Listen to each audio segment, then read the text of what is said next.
нийгэм улс төр эдийн засаг цаг үеийн тулгамдсан асуудал олонний анхаарал татсан чухал үйл явдлууд түүнийг дорсон сэдвүүд бид чухал үйл явдлын эздийг тэмдэгч харин тэдний байр суурийг тодорхой мэддэг. Тэдний үзэл санаа үйл хэрэг та бидний амьдралд хэрхэн нөлөөлөх вэ? Энэ бүхнийг хар хайрцаг нэвтрүүлгээс хар хайрцаг. Оройн төргийн хар хайрцаг нэвтрүүлгийн шинэ дугаар эхэлж байна. Манай улс Саарал жагсаалтаас энэ жилдээ багтаж гарч чадах уу? Саарал жагсаалтад орсон явдалд цөөн тооны хүн хариуцлага хүлээгээд өнгөрсөн нь асуудлыг шийдэх үү? Санхүүгийн болон хөрөнгийн зах зээлийг хөгжүүлэхийн тулд төр юу хийх ёстой вэ?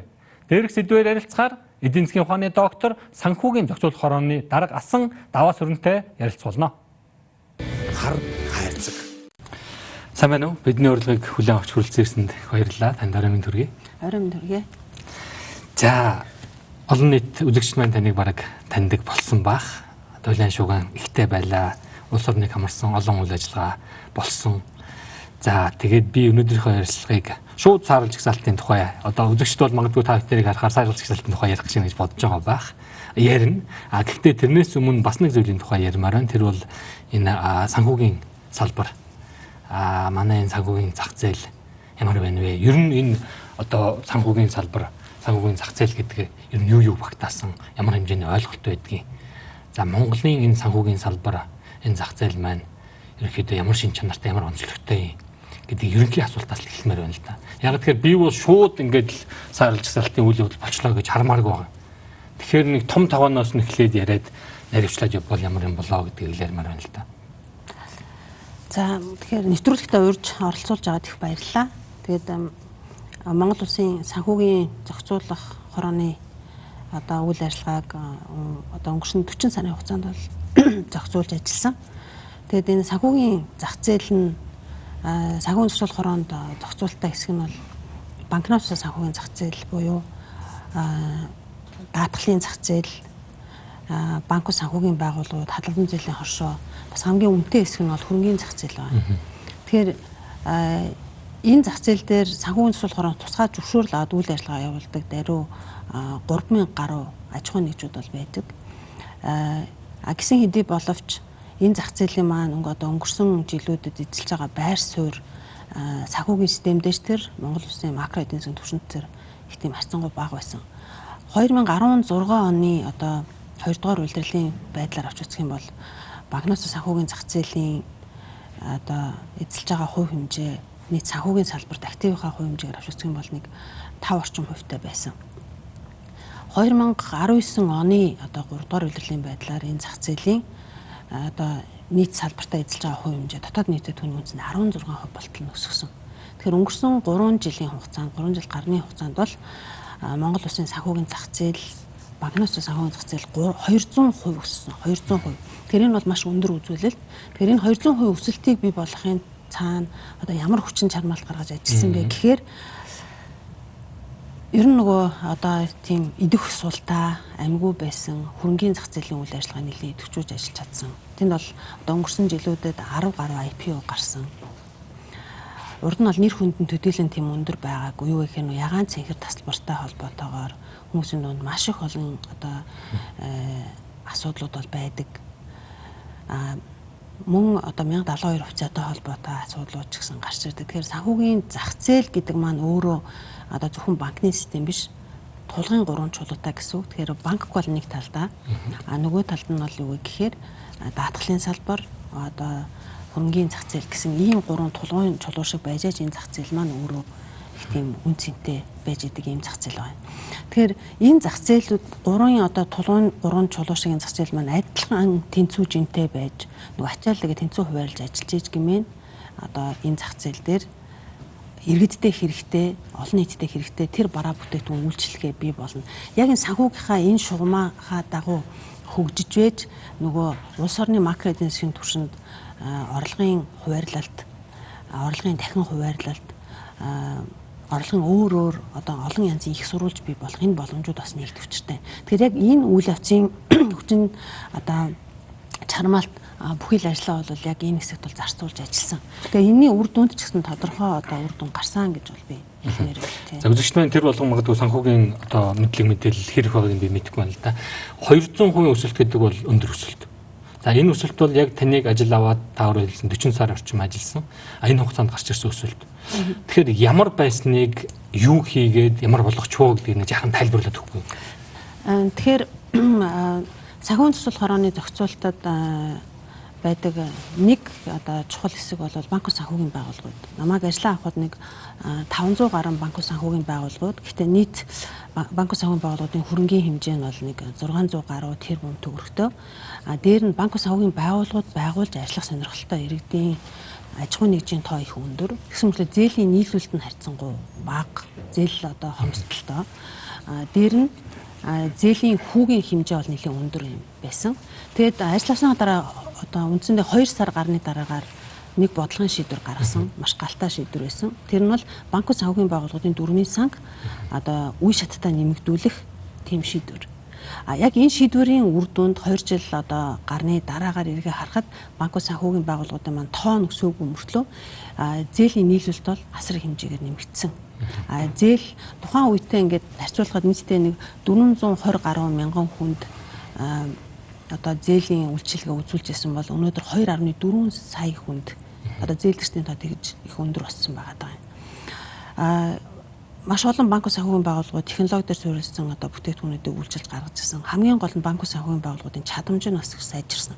Тэгэхээр төрийн альва нэг бодлогын зохицуулалт гэдэг бол одоо тухайн зөвхөн бизнесийг дэмжихэд биш тухайн зах зээлийг харж бодлого гаргах хэрэгтэй. Зах зээл гэхээр зөвхөн одоо тусгай зөвшөөрөл авсан банк санхүүгийн байгууллагууд нь биш түүний цаана тэр зээлийг авдаг одоо аж ахуйн нэгжүүд байна, хувь хүмүүсүүд байна, иргэд байна.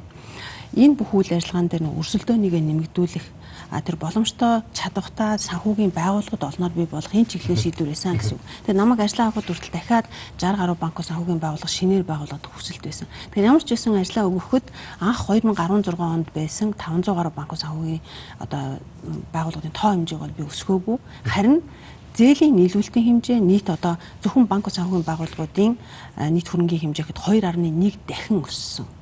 Өнөөдөр одоо 1.6 их 80 төгрөгийн хөрөнгөөр банк санхүүгийн байгууллагууд явж байна. Тэгээд үүний дараагийн одоо жил нь бол 2017 18 онд хамгийн гол анхаарал тавьсан салбар бол хөрөнгийн зах зээл. Банк санхүүгийн байгууллага гэдээ ярихаар манайхан бол ялангуяа сая жидүүтэй холбоотой зарим гишүүдэн тэр зээл аваад банк санхүүгийн байгууллага байгуулад одоо нэг төрлийн мөнгө хүлсэн гэдэг нэг ярианд ороо явждаг. Олон нийт бол банк санхүүгийн байгууллагыг бол мөнгө хүлдэг байгууллага юм шиг ойлгодог нэг ийм ойлголт нийгэмдэр бий болчлоо. Та мэрэгжлийн хүний хувьд банк санхүүгийн байгууллага гэдэг энэ байгууллага санхүүгийн зах зээлд хэр их чухал ач холбогдолтой юм бэ? Яагаад энэ чухал Монголын эдийн засагт Монголын санхүүгийн зах зээлд яагаад чухал хувь нэмэр оруулаад байгаа юм бэ гэдэг нэг тайлбарыг хийгээд. Тэгэхээр энэ бол юу гэхээр эргээл нөгөө зах зээл дээр маань одоо иргэдэд ийм төрлийн бүтээгдэхүүн үйлчилгээ байгаа учраас л ийм олноороо байгуулагдаж байгаа. Мэдээж төрийн бодлого одоо зохицуулалт бол энэ дээр зайлшгүй шаардлагатай. Тэгээд албан бус сектор ч гэсэн иргэд хоорондоо одоо бас зээл авдаг өгдөг, ломбард бол байдаг. Ломбардыг бол санхүүгийн төслөөрөө зохицуулдаг. Гэтэл банк санхүүгийн байгууллагуудын хувьд бол банкны одоо зээл үйлчилгээг бас төдийлөн хүртэж чадаагүй иргэдийн хувьд мөн банк санхүүгийн байгууллагууд банкуд үйл ажиллагаагийн одоо хэрэглэдэггүй олон төрлийн тухайлхан бол факторингийн чиглэлийн үйл ажиллагаа тэгээд мөнгөн гуйвуулгын чиглэлийн үйл ажиллагаа гэдэг одоо 10 гаруй чиглэлийн тусгай зөвшөөрлийн одоо үндсэн дээр үйл ажиллагаа бол явуулдаг ийм одоо зохицуулалттай санхүүгийн институт байгаа юм. Ер нь энэ байгууллагууд маань өөрсдөө илүү их тийм мэрэгжлийн чадвартай байхын хэрээр нөгөө иргэдэд хүргэх ёстой санхүүгийн үйлчилгээний чанар нь тэгээд хүртээмж нь аль аль нь сайжирна. Тэгэхээр дөрмийн сангаа өсгөх өөрөөр эдийн засгийн хөшүүрийг ашиглаж байгаа хгүй ямар нэгэн хууль дүрм энэ төр гарахгүй эдийн засгийн хөшүүргээрээ гаргаад хин чадвартай хин сайн байгаа нь одоо зах зээл дээрээ үлдээд нөгөө хэрэгцээтэй шаардлагатай бараа бүтээгдэхүүн үйлчилгээгээ олон нийтэд хүргэх тухай энэ л бодлогын шийдвэр бол байсан. Тийм. Монголын санхүүгийн зах зээлд тулгымдсан ямар асуудлууд байдаг вэ? Таны үед ямар асуудлууд нь шийдэгдэж та сая бол үндсэндээ дурчих шиг боллоо банк санхүүгийн байгууллагууд за хөрөнгийн зах зээл гэж манайд бас нэг урагшилж өгдгөө та өдөр хэлсэн бас тулгын 3 жолооных нь нэг нэгээд ингээд хэр хэмжээнд шийдэгдэж чадсан бэ? Яг үүнтэйгээ холбогдуулаад би бас нэг зүйл асуумаар тодруулмаар байна. Одоо ямар асуудлууд тулгамдаад байгаа вэ гэдэг асуудал. Тэгэхээр яг нь энэ зах зээлийн маань одоо үйл ажиллагаа бүхэлд нь авч үзэх юм бол маш хэрэгтэй маш тулгамдсан олон асуудлууд байгаа. Тэр нь болохоор одоо богинохоо хугацаанд ч юм уу хийгдэх бол боломжгүй. Яг ажлаа авсныхаа дараагаар хөрөнгийн зах зээлийг сэргээхийн тулд яах ёстой вэ гэдэг ийм асуудалтай бол тулгарсан. Тэгэхээр уламжлалт байдлаар нөгөө ягаан цэхэр тасалбартаа одоо гаргасан их баг хувьчлалын тухай асуудлууд юм. Энтэй бол одоо зүй ёсоор холбогдоод орчдөг. Энтэй холбоотой маш олон гомдол ширэглүүд бол бас байдаг. Тэгээ тэрийг одоо хэрхэн шийдэх вэ гэдэг нэг талын асуудал. Нөгөө талд нь энд одоо хөрөнгийн зах зээл дээр гэрлэгээ гаргахын тулд яах ёстой вэ гэдэг хоёр дахь асуулт бол надад тулгарсан. Тэгээд энэ асуудлыг шийдэхийн тулд нэгдүгээр хөрөнгийн зах зээл дээр зардаг бараа бүтээгдэхүүн байх ёстой юм байна. Хоёрт нь хөрөнгийн зах зээл дээр одоо нэг 300 гаруй бүртгэлтэй компаниуд байдаг бол шинэ соёлтой тэр компаниудыг дахиад хөрөнгийн зах зээл рүү оруулж ирэх ёстой байна гэсэн хоёр чиглэлийн стратегийг бол үндсэн зорилгоо олгож ирсэн. Яг үүний үр дүнд одоо түрүүн хэллээ IPO гэж хэлж байгаа. Хувьцаат компаниуд хувьцаагаа олон нийтэд санал болгоод тэндээс хөрөнгө босгох үйл явц. Энэ одоо үйл ажиллагаа 10 гаруй компаниуд одоо хөрөнгийн зах зээл дээрс IPO босгосон. Ингээд хөрөнгийн зах зээлийн үнэлгээ өөрөө одоо өнгөрсөн 3 жилийн хугацаанд 1.9 дахин нэмэгдсэн. Дөнгөж 1.1 их 80 гаруй хөрөнгөтэй байсан хөрөнгийн зах зээл өнөөдөр 2.6 их 80 төгрөгийн хөрөнгөтэй болсон. Дээр нь их олон хязгаарлалтанд хариуцлага компаниуд хөрөнгийн зах зээл дээр орж хувьцаат компаниуд болсон. Хаалттай болон нээлттэй хэлбэрийн хувьцаат компаниуд болж орж ирж байгаа. Манай иргэдийн хувьд идэвхжил ч гэсэн их сэргсэн. Анх дахь зах зээл дээр хувьцааг бол худалдаж авах энэ үйл явц гэсэн их сэргсэн. Дээр нь одоо арилжааны идэвхжил үндсэндээ 6.3 дахин өссөн байгаа юм. Хүмүүсүүдийн сонирхол энэ дээр бас нэмэгдсэн. Тэгэхээр анх дахь зах зээлийн хувьд бол нэлээд томоохон тесрэлт бол бий болсон. Гэхдээ үүнийгээ цаашдаа үргэлжлүүлээд бол явуулах хэрэгтэй. Үүний тулд дахиад өөр шинэ төрлийн бүтээгдэхүүнүүдийн зах зээл дээр гаргах ёстой. JICA-тай хамтраад бид нэр corporate bond буюу одоо бондын зах зээлийг энэ дээр давхар хөгжүүлэх ёстой. 2016 оны одоо 2 дугаар улирлын байдлаар гээд аваад үзэхэд энэ зах зээл дээр арилжигддаг байсан нийт хөрөнгийнх нь үндсэндээ 90 гаруй хувь зөвхөн засгийн газрын бонд хувьцаат компаниудын одоо хувьцаанууд бол арилжигдахгүй зогсон байдалд орсон байсан ийм л зах зээл байсан. Өнөөдөр бол нийт арилжааных нь одоо 85%-ийг нь хувьцаат нээлттэй хувьцаат компаниудын бонд хувьцаа арилжигдэж байна. Тэгэхээр одоо чанарын хувьд ч тэр эргээд бүтцийн хувьд ч гэсэн томоохон өөрчлөлт гарсныг бол эндээс харж байна. Өөрөөр хэлбэл нэг тодорхой ч гэсэн тэр зах зээл дээр өнгөрсөн 30 жилд байгаагүй тийм гэрлэгээ бол хөрөнгийн зах зээл дээр ассан. Ямар ч гэсэн энэ хөрөнгийн зах зээлийн үйл явц маань цаашдаа үргэлжлээд явах юм бол одоо зөвхөн банкны гэхгүй одоо санхүүгийн маш том альтернатив их сурулж юм байна гэдгийг олон иргэд олон аж ахуйн нэгж ойлгосон одоо байхаа гэж бол бодож байна те. Санхүүгийн зах зээлийн салбарт яг одоо өнөөдөр та ажиллаагаад 2 орчим сар болж байгаа бах. Энэ асуудалтай илүү ойрхон байгаа болов уу гэдэг үднэс биднээс асууж байгаа. Яг одоо тулгамдаад мэдээд тодорхой хэмжээний асуудлуудыг шийдэж чадчихъя. Ялангуяа тэр хөрөнгийн зах зээл дээр би бол тантай 100% санал нэг байна. Би бас тодорхой хэмжээгээр сонирхож ирсэн. Монголд ерөөсөө явдалд ёстой 30 жил болсон баг. Энэ дээр бол ахиц гарсныг бол яхаарахгүй дуртах хэрэгтэй. Ямар томоохон асуудал байна? Өнөөдрийн байдлаар. Ер нь одоо би нэг л зүйлийг бол хэлмээр санагдаж байгаа. Юу вэ гэхээр төрийн зохицуулалтын хувьд бол одоо хийж явж хахад тухайн ингээд салбар дээр бол бизнес эрхлэгчдийгээ дэмждэг одоо цагаан цолгороо төрүүлсэн 3000 гаруй аж ахуйн нэгжүүд тусгай зөвшөөрөл олгосон. Тэр тусгай зөвшөөрөлт аж ахуйн нэгжүүдийнхээ үйл ажиллагааг шалгадаг, хяндаг. Тэг хэрвээ одоо зөрчил дутагдaltaй байх юм бол тусгай зөвшөөрлийг нь төдөлзүүлэх, туслах хүртэл арга хэмжээг нь авдаг. Тэгэхээр эндээс ингээд бүхэлд нь харах юм бол төр өөрийнхөө зохицуултыг хийхдээ санхүүгийнхаа зах зээлийг хар зохицуултаа хийх ёстой.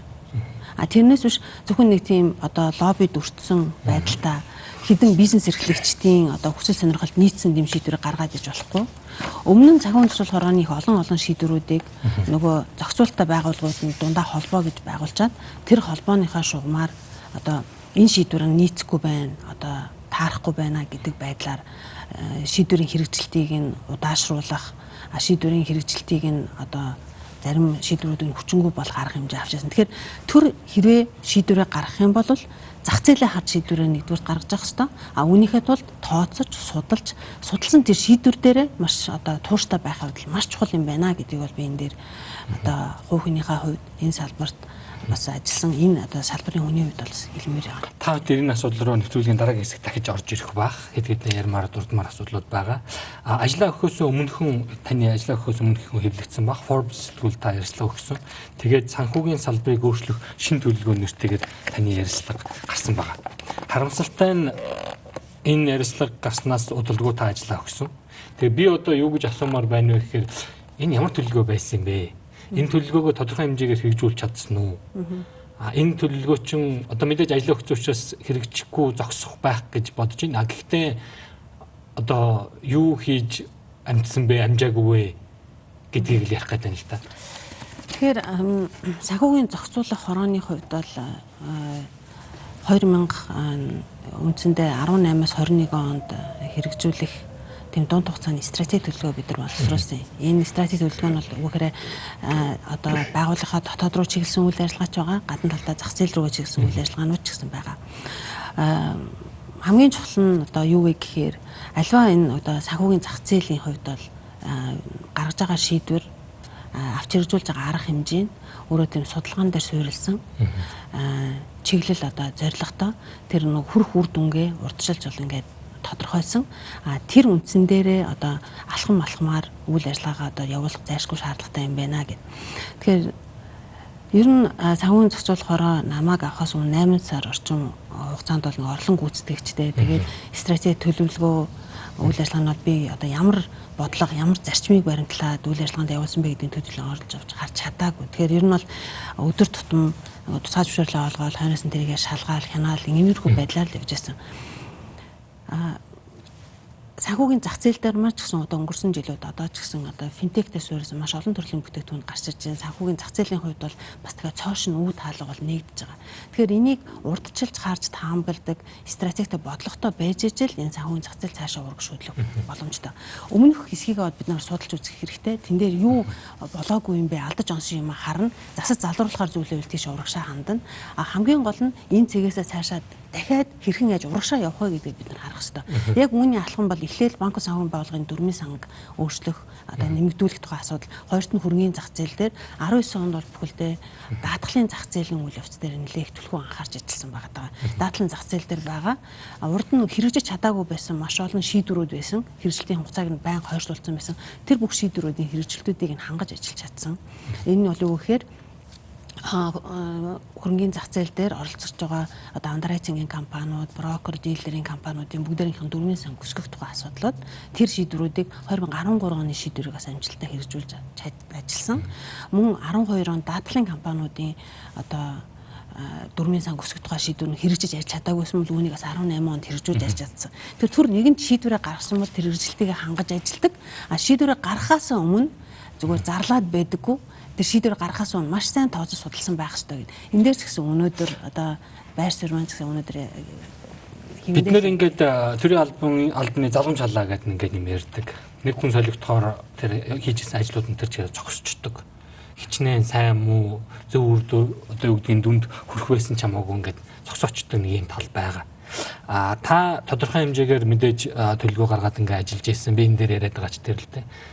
Энэ төлөвлөгөөнөөс мэдээж хэрэгжүүлж амжаагүй зүйлс байгаа бах танд. Хэрвээ одоо албамшаал дээр байсан бол ийм юм хийх байсан гэдэг. Хэдийгээр одоо та тэр албамшаал дээр байхгүй боловч энэ нэг юм чухал юм байгаамаа. Энийг 20 онд үргэлжлүүлээд хийчихээсэ. Битээ зогсоочосоо гэж бодсон зүйл юу вэ? Тэгэхээр ер нь бол тийм дунд хугацааны стратеги төлөвлөгөө зах зээл рүү харсан, чиглэсэн зорилго маань бүгдээрээ цаасан дээрээ бичээтэй байгаа.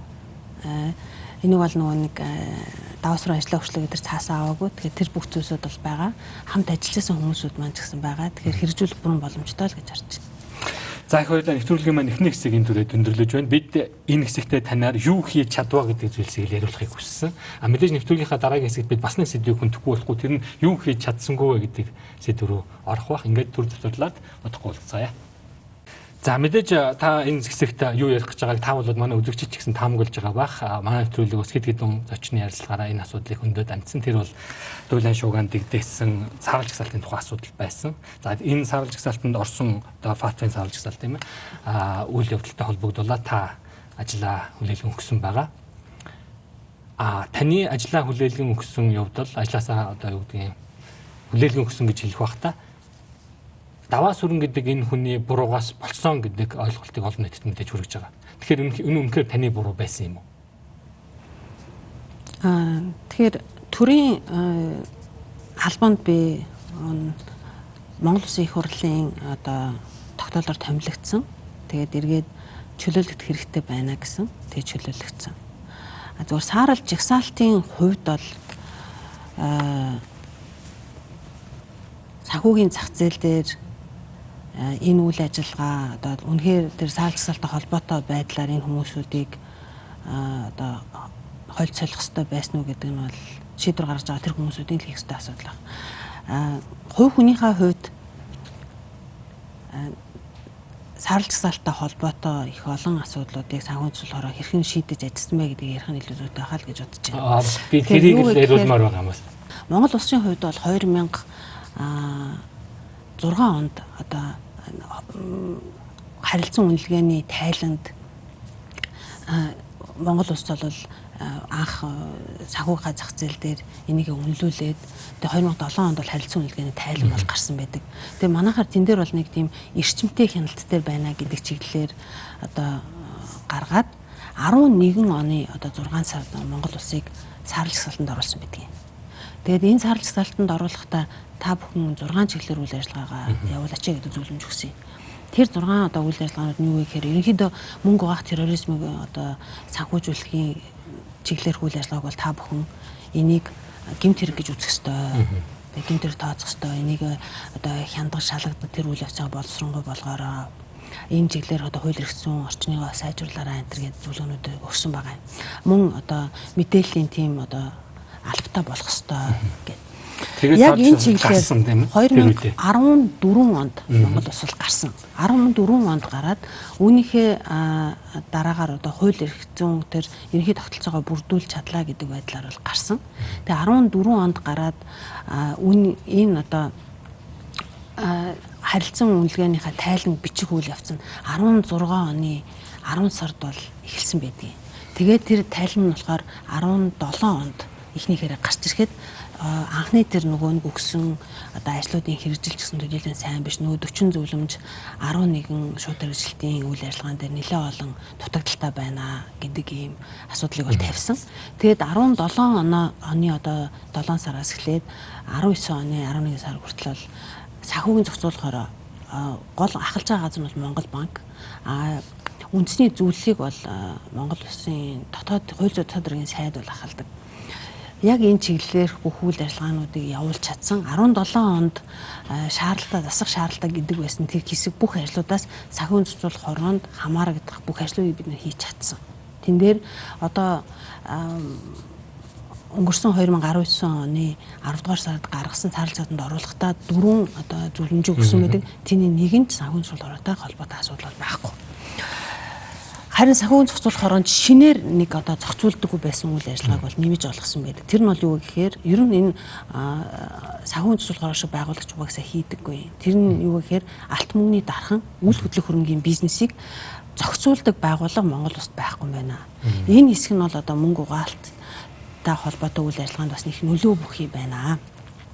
Тэгэхээр хууль дээр ингээд өөрчлөлт оруулаад тэр одоо үйл ажиллагааг санхүүгийн зохицуулахаар хамгийн төсөөтэй их ойрхон байгаа санхүүгийн зохицуулахаар учраас санхүүгийн зохицуулахаар зохицуулаа гэдэг хууль эрх зүйн өөрчлөлт орсон. Энэ нь тэр нөгөө өгсөн 4 зөвлөмжийн нэг дээр л байгаа юм. Тэрнээс биш өмнө нь санхүүгийн зохицуулах хорооноос хийх ёстой байсан гэсэн хэсгээр бол энэ дэр ямар нэг асуудал байхгүй юм шүү гэдгийг би удаа дараа хэлж байгаа. Тэрийг одоо ч гэсэн бас онцолж хэлмээр байна. Миний танаар хэлүүлмээр байсан зүйлс нэг л дээ. Ингээд ярихаар одоо олон нийт хүмүүс юу гэж боддог гэхээр хариуцлагыг өөрөөсөө төлөх чинь аа л гэл ингээд ярьдаг. Санхүүгийн зохицуулахаараа одоо тэр ажлуудыг одоо юу гэдгийг хариуцах ажил үүргийнх нь одоо юу гэдгийг зүйл биш ч юм байж болно. Хэн хариуцах ёстой байсан бэ? Хэний хариуцлага байсан бэ гэдэг асуудал үл ярих тас. Тэгэхээр ер нь Монголд тэрийг хариуцдаг өөр байгууллага байдгүй юм. Байгаагүй байсан. Өөрөөр хэлбэл манай байгууллагууд чинь бүгд өөр өөрсдийн ажил үүргийн хуваарьтай шүү дээ. Тэгэхээр миний ойлгож байгаагаар ажил үүргийн хуваарийнхаа дагуу ийш тийшээ шидэгдээд дунд нь хэдэн асуудал үлдээд тэрүүгээр яваад орчих шиг болж байгаа байхгүй юу? Ер нь бол юу гэхээр үйл хөдлөх хөрөнгө одоо алт мөнгөний одоо дархан тусгай зөвшөөрлийн өөртөө одоо ХХК байгуулъя гээл улсын бүртгэлээс гэрчлэг аваад үйл ажиллагаа эрхлээл тэндээсээ татвартай холбоотой мэдээлэл одоо гаргаж өгөөл тайлангаа гаргаж өгөөл явж байгаа шүү дээ. Гэтэл энэ бол мөнгө угаах терроризмыг санхүүжүүлэх ялангуяа нөгөө санхүүжилтийнхаа хувьд бол энэ дээр их өөр юм байна гэдэг. Монголд бол их онцгой жишээ нь юу гэхээр одоо томоохон үн төлөвлөлийн 8-нууд өөрсдөө яг энэ зах зээлээрээ дамжиж хийж байна гэж хэлж байгаа. Тухайлбал хөрөг. Энэ дэлхийн өөр их олон оронд байдаггүй жишээ. Нэг үйл хөдлөх хөрөнгөтэй байна гэж хэлээл одоо хөрөгний 8 гэхэд хөрөгний үн цэн гэдэг бол нөгөө зах зээлийн хариулт нийлүүлэлтэд тодорхойлогдохоос илүүгээр өөрөө нөгөө үн цэнээр тодорхойлогдож байдаг гэсэн. Өөр төрлийн бүтээтгүн. Үнийгээрээ дамжаад одоо өвлөгдөж ирсэн нэг хөрөг байсан. Хөрөг маань ийм үн цэнтэй юм аа гэж гараад ирэхэд энэ чинь өөрөө өөр төрлийн санхүүгийн бизнес болж байгаа. Энэ урд нь хинч хаанч зохицуулдаг байсан. Дээр нь дэлхийн тийм олон оронд ч бас энийг ийм зохицуулдаггүй. Үйл хөдлөх хөрөнгийн хувьд бол ягаад гэвэл сүүлийн жилүүдэд орон сууц одоо газартай холбоотой дээр 8 арилжаанууд бас их өссөн байгаа. Энэ чинь өөрөө Монгол улсад бас нэг өөр төрлийн мөнгө угаах терроризмыг одоо санхүүжүүлэх чиглэлийн үйл ажиллагаа. Ялангуяа мөнгө угаалт энд нүүр чинь дамжаад яваад байгаа юм шүү. Энэ үйл ажиллагаа чинь хараа хяналтгүй байгаад байна. Нэг байгууллага нэгээ зохицуулаач. Тэгэхээр энэ бол үхрээ зах зээлийнхаа тэр ирэлж одоо шаардлагаар манай улсын бас одоо эдийн засгийн нөхцөл байдлын онцлог байдалтайгаар холбогдож бий болсон гэдэг тайлбарыг өгвөл зүйтэй байна. Тэгээд энийг хэрвээ энэ дээр ямар нэгэн с ิจ гтэй төрлийн гүйлгээнүүд энэ төр байгаа бол тэрийг хяндаг, шалгадаг, тэр үйл явцыг тогтоохын тулд санхүүгийн зохицуулах хорог хариуцаал гэж хэлж байгаа юм. Тийм. Тэгэхээр одоо бид энэ дөрвөн зүйлийг чинь ингээд засварлаад, сайжруулад Саарал жагсаалтаас гарна шүү дээ. Энэ үйл хөдлөх хөрөнгийн бизнесийн асуудлыг хэрвээ санхүүгийн зохицуулах хорооны одоо юу гэдгийг бүрэн эрх мэдлийн юм уу чигүүргийн асуудал биш юм бол өөр одоо юу гэдгийг хариуцах ёстой байгууллага байдаг юм уу? Байх ёстой юм уу? 2019 оны 10 сард одоо хуульд өөрчлөлт оруулаад санхүүгийн зохицуулах хорооны энийг зохицуулахар болсон. За ойлголоо. Энэ нь бол юу гэхээр тэр хэсэг нь нөгөө Саарал жагсаалтад орох үндслэл болсон учраас санхүүгийн зохицуулах хороо зохицуултад оруулж ирсэн болохоос биш санхүүгийн зохицуулах хороо фатос өгсөн одоо зөвлөмж үйл ажиллагааг хэрэгжүүлээгөөс шалтгаалаад санхүүгийн зохицуулах хороо одоо муу ажиллана шалтгаалаад Монгол улс Саарал жагсаалтанд орсон зүйл байхгүй гэдгийг хэлж байгаа. За би нэвтрүүлгийнхаа эхний хэсэгт танаар энэ санхүүгийн зах зээлийн ерөнхий байдлын тухай яриулах гээд байсан. Ерөнхийдөө шалтгаан нь. Миний одоо юу гэдгийг хардлага гэх юм уу таамаглал бол юу вэ гэхээр хэн нэгэн хувь хүн юм уу байгууллагаас илүү манай санхүүгийн зах зээлийн тогтолцоо явагдаж байгаа тэр үйл ажиллагаатай холбоотой асуудлууд байжээ гэж би ойлгоод байгаа байхгүй юу? Өөрөөр хэлэх юм бол аль нэг байгууллагын одоо чиг үүрэгт багтдаггүй нэг хэсэг бүлэг байдаг ч юм уу. За жишээ нь би бас нэг зүйлийг ярих гэдэг. Энэ дөрвөн зүйл дотор нэг их түүхтэй би ч одоо яаж зохицуулах ёстойг нь бүрэн ойлгодгүй нэг зүйл байна. Энэ бол хариуцлагын шүүхтэй холбоотой хариуцлага асуудал. Санхүүгийн ямар нэгэн асуудал гаргасан одоо хувь хүн болоод байгууллага одоо хинж байж болно тийм ээ. Хариуцлага хүлээх механизм нь Монголд одоо юу гэдгийг таарах юм байна гэдэг нэг ийм нэг зүйл яваад байдаг. Энийг одоо хэн яаж зохицуулах ёстой юм бэ? Миний бодлоор бол янз бүрийн одоо энэ дээр олон янзын санхүүгийн томоохон одоо өр зээлтэй авлагатай юу гэдгийг олон улсууд орж ирэх бах, компаниуд ч орж ирэх бах, байгууллагууд байдаг бах. Тэгээ шүүхтэр очиод хэн нэгэн хүн ямар нэг хариуцлага хүлээдэг. Тэгээ гараа явуулдаг. Энэ дээр магадгүй санхүүгийн зохицуулах хороо юу хийж чадах байсан? Эсвэл чадахгүй байх байсан юм. Цаашдаа хэн нэгэн энэ дээр ажиллах хэрэгтэй байна шүү дээ. Тэгэхээр энэ дээр би нэг зүйлийг бас тодруулж хэлмээр байна. 4 зөвлөмж өгсөн байдаг Монгол Улс Саарал жагсаалтанд оруулахдаа. Тэгээд санхүүгийн зохицуулах хороонд өмнө нь зохицуулагддаг байсан. Өмнө Монгол улсын хаанч зохицуулдаг байсан нэг хэсгийг бол одоо өгсөн юм аа. Бусад хэсгүүдийн хувьд санхүүгийн зохицуулах хороотой шууд хамааралтай бол биш.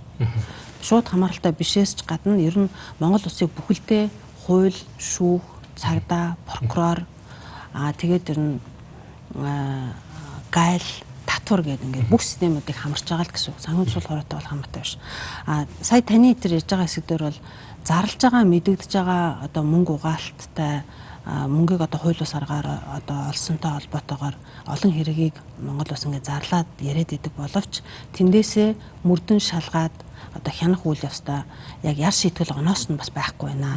Тэгэхээр энэ дээр асуудал байна гэд. Энэ бол яг тэр прокурортой шүүхтэй мөрдөн байцаа холбоотой шууд холбоотой асуудлууд байгаа юм. Энэ бол санхүүгийн зөвшөөрлөөр холбоогүй.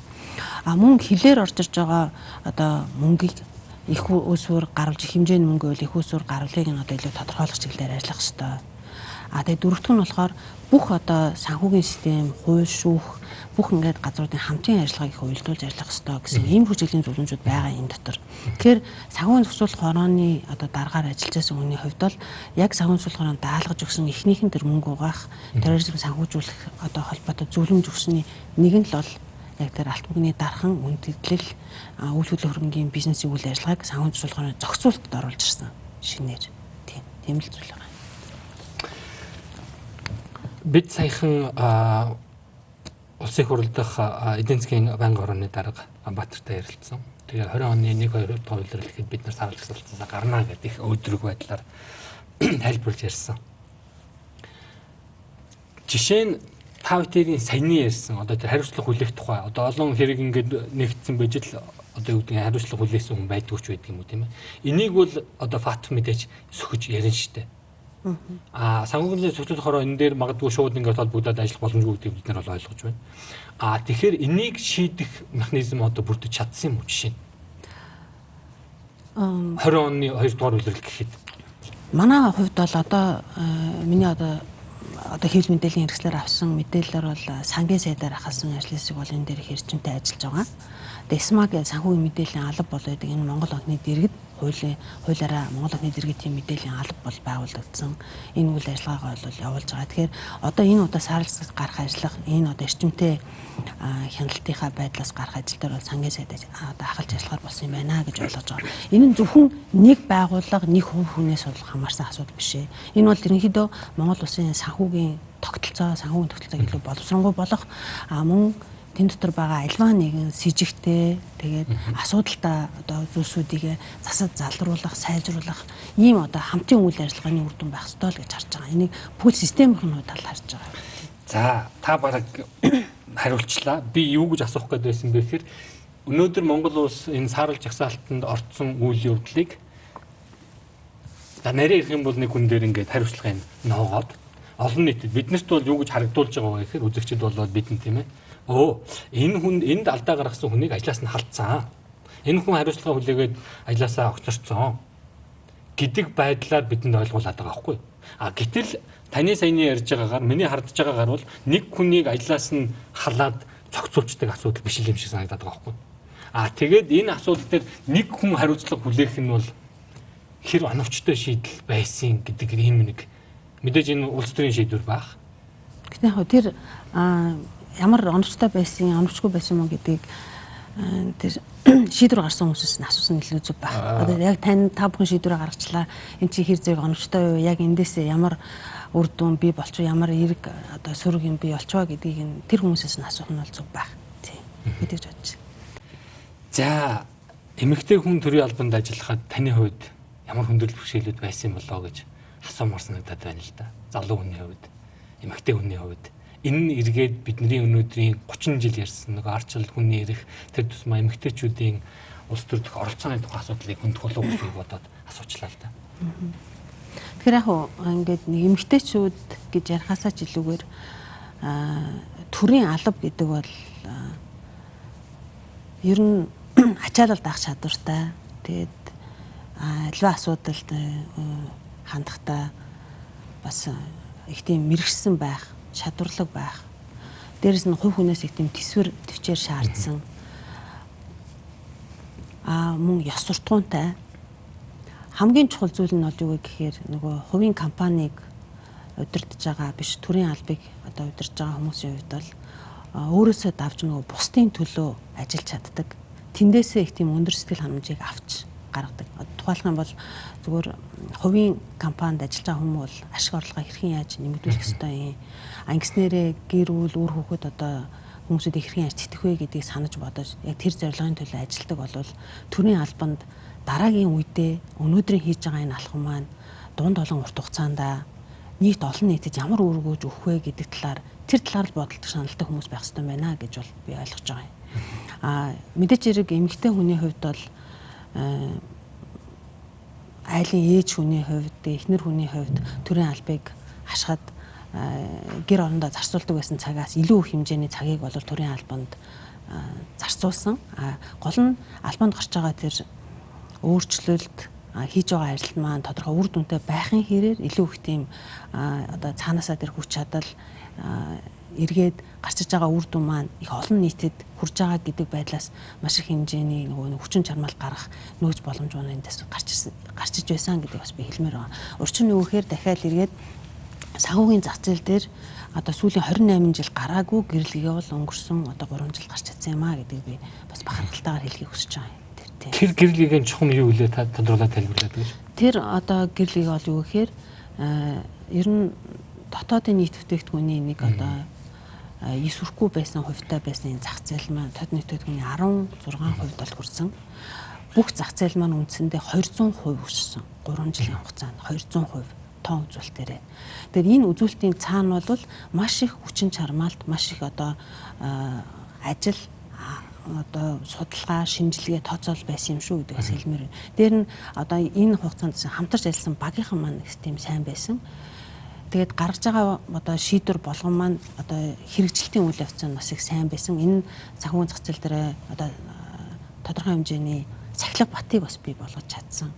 Тэгээд төр бол өөрөө аливаа нэг бизнесийн одоо нэг түншлэгчийнхаа эрх ашиг хамгаалсан шийдвэр биш.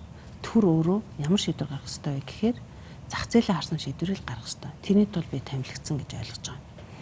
Зөвхөн харамсмаар гэмээр юм нэг бол зүйл байдаг.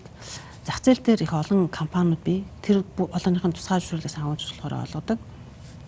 Тэр компаниуд маань хэд хэдэн удаа одоо их хуралд өргөх хүчиг өгсөн. Энэ даваасран гэдэг хүн бол бид нартай хамтарч ажиллахгүй байна гэдэг. Тэгээ сүүлд нь одоо шийдвэр гаргаж байгаа хүмүүсүүд энэ холбоодуудтай хамтарч ажиллаагүй гэж хэлэхээр би нэг л зүйлийг бол бодсон. Төр намайг ер нь яах гэж тэнд одоо албан тушаал дээр тамилсан. Хэрвээ тэр хүмүүсүүдтэй би хамтарч их ажиллаад байсан бол харин намайг сэрдэх ёстой. Тусгай зөвшөөрөл өгсөн хүмүүсүүдтэйгээ тусгай зөвшөөрөл олгогч нь их сайн хамтарч ажиллаад байнаг үл эдгээр харин дундаа юу болоод байна вэ? Чи хянах шалах ёстой үүрэгтэй хүн байтал эднэрийн одоо үйл ажиллагаа хэвэн байна уу гэж хян шалах ёстой байтал хүмүүс энэ хүмүүс чамд тийм их сайн талтай байгаад бол харин энэ дээр төрийн хүндлэнгийн хян шалгалт орох ёстой. Гэтэл энэ нөхөр бол бид нартай ингэж хамтрахгүй одоо манай компаниудыг дэмжихгүй байгаад байна гэдэг юмн дээр одоо их хурал чи тэр холбоодууд чинь цаана чиний эсрэг их олон бичиг ачиг өгөөд байна. Чи ер нь яатсан хүн бэ? Тэгэхээр төрийн төр байдаг гэдэг тэр зэг хаана вэ гэдэг би одоо хүртэл өөрөөсөө л асуумаар санагдав. Энэ бол их харамсалтай. Хэрвээ тэр хүмүүсүүдтэй ингээ хамтарч ажиллаад байна гэвэл нэг нь зохицуулдаг, нөгөөх нь зохицуулагддаг. Одоо хоёр байгууллага байгаа байхгүй юу? Зохицуулагчтай дуртай зохицуулагддаг байгууллага гэж хорвоо ертөнцийн хаач байхгүй. Тэгэхээр энэ бол манай одоо Монгол төр бий болж байгаа их том гажуудал юм байна. Энийг шийдвэр гаргаж байгаа. Яг өнөөдөр шийдвэр гаргаж байгаа хүмүүс хүртэл ойлгохгүй байгаа, ойлгохыг хүсгүйч байгаа юм уу? Энэ байдал нь бол их харамсмаар санагдсан. Харин ч эсэргээрээ энэ зах зээлийн төлөө зөвхөн тэр одоо бизнес эрхэлж байгаа хүмүүсийн төлөө биш, зах зээлийн төлөө, нийт олон нийтийн төлөө, тэр сэргэлтийн төлөө юу хийвэ гэдэг нь бол нэг номерын асуулт байх хэвээр. Ингэжээс төрийн ажил явах хэвээр. Тэр хэсэг дотор л төр зохицуулт хийж орж ирэхээс биш, төрийн зохицуулт нь хувийн сектортэйгээ нийлчээд тийм дотор ямарваа нэгэн хувь дааны үйл ойлгоснын байдал бол бид хоёр хачин сайхан хамтраад ажиллаж байна гэвэл төр хувийн сектор хоёр одоо төлөвлөх олигархийн улс төрийн дэглэм гэдэг чинь бидтэй тэр чинь миний ойлгож байгаагаар төв хувийн сектортэйгээ ч юм уу томоохон одоо нөлөө өгөх компаниудтай ч юм уу хуульд зарчмаар үйл ажиллагаа эдийн засгийн болоод улс төрийн үйл ажиллагаа явуулаад байвал шүү дээ. Тэгэхээр яг ерөнхийдөө нөгөө одоо ингээд бас зүгээр судлаач тэгээд эдийн засагч хүний хувьд асуудлыг ингээд буцаад ирээ харж байгаа юм л та. Тэгэхээр манай улс төр дотор бол нэлээд олон асуудлууд байна гэж би харж байгаа. Улс төр дотор байгаа асуудлууд нь бол юу вэ гэхээр зөвхөн Монгол улсын улс төрч биш. Ерөнхийдөө нөгөө социалист системийн задралтай холбоотойгоор төлөрсөн төлөвт эдийн засгаас зах зээл рүү шилжсэн зүүн Европын орнууд, тэгээ Төв Азиас манай улс гээд их олон орн дээр бол их юм түгээмэл байгаа юм хандлага байна. Учир нь юу вэ гэхээр сүүлийн 30 орчим жилийн хугацаанд улс төрт бий болсон олон одоо үйл явц, үйл ажиллагаанууд бол ард олныхоо нөгөө итгэлийг хүлээж чадгаа болсон, ард олонний одоо улс төрийг сонирхохой болсон, оролцоо нь их буурсан, итгэл нь алдарсан ийм байдлууд бол их ажиглагдаж байна л да. Тэгэхээр энэ нь ингээд ерөнхийдөө улс төрийн нам байна, улс төрийн нам өөрөө төлөвшүүл явц Тэгээд сонгуул болгон дээр гаргадаг мөрийн хөтөлбөр, улс төрийн намын өөрийн үзэл баримтлал гэдэг ингээд их олон асуудлууд байна. Бүхэлд нь ингээд цэгнэд харахаар дэлхийн одоо сонгодог хэлбэрийн ялангуяа би хөгжингөө улсуудыг хэлж байна. Аль ч улсуудад тохиолдоогүй их тийм том одоо шуурга бол зүүн Европын орнууд болон Монгол улсад бол тохиолдсон. Тэр нь бол юу гэхээр өмч хөвчлөл. Төлөрсөн төлөөт эдийн засгийн одоо үед одоо хуучин социализмын үед байсан тэр өмчийн томоохон хэмжээний хувьчлалын үлэвц эдгээр бүх улсуудад бол тохиолдсон. Энэ нь өөрөө улс төрийн намыг одоо улс төрийн намын одоо хувьчлалын үйл ажиллагаанд оролцох далд хэлбэрийн бизнесүүд тэгээд дээрэс нь далд хэлбэрийн бизнес маань өөрөөр хуулиар зөвшөөрөгдөг төрлийн бизнесүүд яг үнтэй холбоотойгоор нөх хээл ахуул, авилгал үүсэх энэ үйл явцын хамгийн том үндсэн тэнд дэжэл гэж харж байна. Тэгэхээр үндсэндээ 30 жилийн хугацаанд одоо бол одоо Монголын ард түмэн бол энийг мэдэрч байна. Их тийм ёс суртахуунтай асуудалд ингээд нэг тийм шударгаар ханддаг ийм хүмүүсүүд их байгаасаа гэдгийг хүсэмжилж байна. Яг энэ байдлаараа бид нар цаашаа явах юм бол улам бүр ихтгэл алдарнаа гэдэг байдлаар ярьж хэлж эхэлж байна. Тэгэхээр энэ бол бас амар биш. Амар үйл явц биш. Гэхдээ магадгүй одоо бол тийм засах их том цаг нь бахаа гэж бол би харддгийн. Зөв хувь хүнийхээ хувьд. Тийм. Энэ бол засагдах ёстой. Монголын төрийн институт маань төрийн албаагч гэж хэлж болно. Хэр чадвартай юм бэ? Бидний бол энэ төрийн албаны чадвархын тухай, хариуцлагын тухай олон жил ярьж байгаа. Мэргэжсэн төрийн тухай их ярьж байгаа. Би таны танилд ер нь бас мэдх юм да манай Монгол Улсын их сургууль багш байсан. Англи Манчестер их сургууль магистр хамгаалсан. Америкийн Нью Хампшир их сургууль доктор хамгаалсан. Тэгээ ер нь Монголын төрийн одоо албан хаагчид хэр чадвартай байгаа юм бэ? Энэ бол хэр мэрэгжлийн байгаа юм бэ гэдгийг би танаас асуумаар байна л да. Төрийн албанд байсан үнэ. Би Таан дээр бас ийм асуудлууд гарсан. Дарга болоод хүн амьтаа халсан байна, зөвшөөрдгөө яасан байна гэх таны тухай бол харж зөндөө мэдээлэл явсан. Мухаа аштай байна ч гэдэг юмнууд яригдсан. Би бол тийм хувийн хувьсгалын юм ярмааргүй байна л да. Энэ бол цэвэр ардаа энэ төрийн албаны чадвархын тухай асуудал байдаг гэж би боддог. Яг нь бусад яамд тамгын газар асуудал ямар байсан бэ гэдгийг бол би сайн хэлж мэдэхгүй. Санхүүгийн засвал хорооны хувьд бол одоо 100 гаруй ажиллагчид албан хаагчтай нэг 150 орчим. Их сургуульд багш тэгээд одоо олон улсын төсөөлөх хөтөлбөр ч юм уу ингээд олон улсын байгууллагын төрд ажиллаж байсан бас гадна ч гэсэн багшилж байсан хүний хувьд ингээд асуудлыг хараад үзэхээр төрийн алба ялангуяа одоо төрийн дунд түвшний албан дээр чадвартай, сэтгэлтэй хүмүүс их ажилламаар юм байна гэж бол би харсан. Өнөөдөр яг мерит системийн тухай ярьдаг. Тэгээ мерит системийг ярихдаа үнэхээр ялгаатай чадвартай биш нөөцдөр мерит системийг хэрэглэхээр бас ямар байх вэ? Зөв шинээр төрийн албанд орж ирж байгаа хүмүүсүүдийн хувьд бол тэгэхээр тэр цэгээсээ мерит системийн тухай асуудлыг ярил бас их өөр баг. Төрийн албанд бол сэтгэлтэй чадвартай хүмүүс бол бий. Гэхдээ нийт ингээд одоо дундажлаад авч үзэх юм бол тэнд дотор маш олон тийм хүмүүсийн захиасны тэгээд шахааны ур чадвар султай хүмүүсүүд бол их байдаг юм билээ. Тэгэхээр улс төр дотор бол төрийн албаараа дамжуулаад төрийн албантай одоо дуулууртай хүмүүсүүд тэр нь ил биш даалт хэлбэртэй. Тэгээд нэг албанаас нөгөөрөө томилдог. Тэгээд тэр хүмүүсүүдийнхаа одоо томилсон хүмүүсүүдийнхаа хүсэл зоригийг биелүүлдэг. Тэрнийхээ төлөө үйлчилдэг. Өөрөөр хэлбэл төрийн албанд албан тушаалтай байх нь өмч, хувийн өмчтөө капиталтай байгаа юм шиг ийм байдлаар ханддаг үйл явцыг бол бид зайлшгүй засах хэрэгтэй. Аливаа юмыг нэг гадна талаас нь хараад мэдрэх бол их өөр. Дотор нь орж үзээ тэр галтгоонд байгаад ганц нэг ингээд тос уус энэ үсрээд тэрийг харах явдал бол бас их өөр. Тэгэхээр би бол яг энэ өнцгөөсөө харахад санхүүгийн засвал хорооны дараагаар ингээд ажилласан явдал маань асар их хэмжээний туршлага дээр нь ингээд хараагүй байсан их олон өнцгүүдийг нээж харуулсан. Яг энэ одоо үүднээс авч үзэх юм бол бас ингээд мэдэх ёстой, сонсох ёстой, сурах байсан зүйлийг бол дамжиж өнгөрсөндөө их баяртай байгаа юм. та сая засах хэрэгтэй гэдэг хэдэн зүйлийг хэлсэн. Хэр их засагдж байгаа болоо. Яг та өөрөө тэр тохонд нь ороод тос ус үсэрсэн хүний хувьд хэлэхэд бид нар бол энэ доороос нь засагдаасаа гэж хүсэл засаач гэл ингээл яриад сууж байгаа улсууд шүү дээ. Хэр засагдах замдаа орж яваа юм бол одоо би арга ятсан асуулт сууж шүү. Тэгэхээр бид нар тэрийг нөгөө нэг тгээсээ ингээсээ гэхээс илүү бас хийх ёстой юм билээ. Хийх ёстой. Тэгэхээр хийх ёстой гэдгийнхээ хэсгийг бол юу гэж хэлж ийнө вэхээр юуны өмнө одоо Монголд байгаа улс төрийн намуудын хувьд бол бас их шинжлэгдэх ёстой. Энэ шинжлэгдэх нь юутай холбоотой вэ гэхээр одоо хүмүүсүүд улам бүр ихтэй сонирхол нь буураад улам бүр итгэл нь алдарна. Улс төрийн намаараа дамжиж төрийг засагладаг энэ үйл явц бол өнөөдрийн хүн төрөлхтний одоо төрийг засаглаж байгаа хамгийн сонгодог хэлбэр л байна шүү дээ. Тэгэхээр улс төрийн намууд маань өөрсдөө ихтэй шинжлэгдэх ёстой. Энэ шинжлэхийнхаа тулд одоо эхлээд явах ёстой гэхээр магадгүй тэр гишүүнчлэлээсээ ихтэй анхаарах хэрэгтэй. Нөгөө батлан даалтад авдаг юм уу, эсийг гэсэн болгон хүмүүсүүдийг аахгүй, гишүүнчлэлээр илүү чамбаа одоо үр төлбөртөө зөвхөн тэрүүгээрээ дамжуулаад улс төрийн гэсэн хүмүүсээс айл явуулах зайлсхийх нэг чиглэлийн үйл явц. Бас дээрэс нь зөвхөн намынхаа дээд түвшинд биш тэр доод хамгийн хөрс суурин дээр байгаа хэсгүүдээр ч гэсэн эрх мэдлийн хуваарлалтыг нь яах ёстой юм. Зарим зүйлийг нь хязгаарлах ёстой юм уу, үгүй юм уу гэдгийг намынхаа түвшинд бас их ярих ёстой юм байна. Улс төрийн одоо намууд дотор гадна талдаа одоо илүү тийм лидер байгаа хүмүүсүүдийг бас татан оролцуулах, бизнесийн хүмүүсүүд байж болно, шинжлэх ухааны одоо нэртэй хүмүүсүүд байж болно. Цусаас хэлбэх энэ аргуудыг бас их хиймээр юм байна.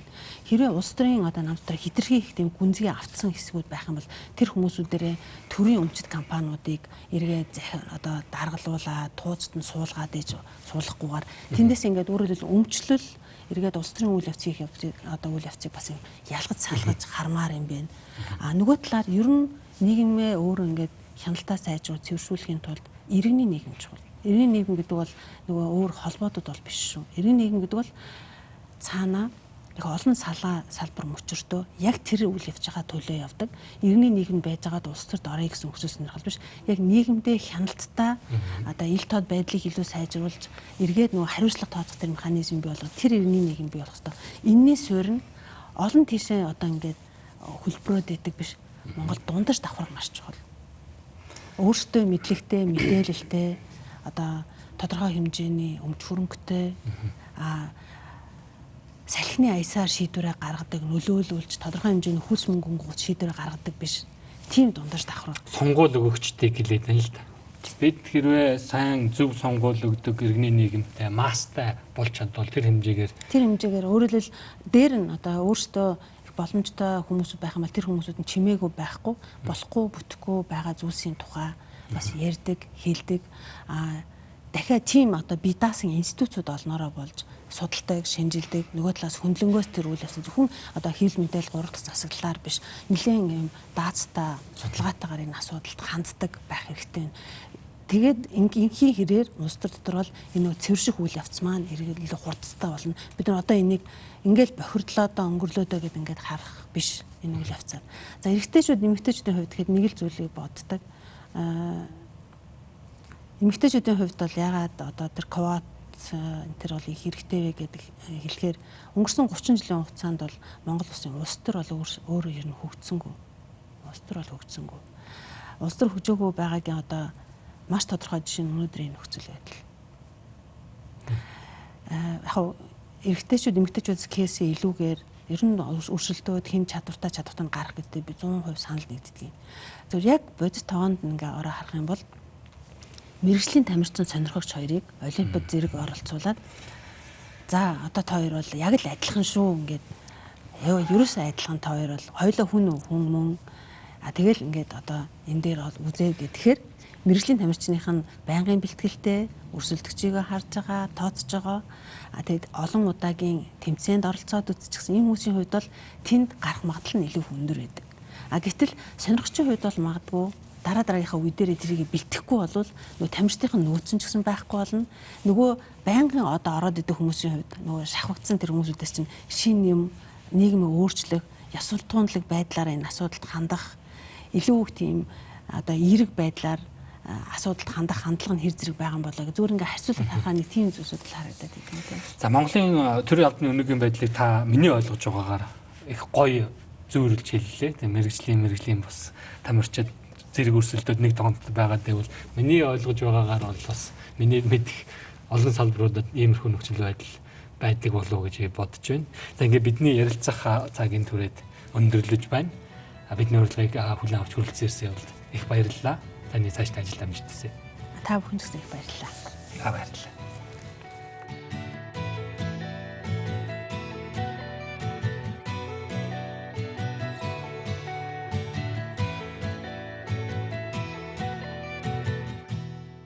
Нийгэм, улс төр, эдийн засаг, цаг үеийн тулгамдсан асуудал, олонний анхаарал татсан чухал үйл явдлууд, түүнийг дорсон сэдвүүд. Бид чухал үйл явдлын эздийг тэмдэгч, харин тэдний байр суурийг тодорхой мэддэг. Тэдний үзэл санаа, үйл хэрэг та бидний амьдралд хэрхэн нөлөөлөх вэ? Энэ бүхнийг хар хайрцаг нэвтрүүлгээс хар хайрцаг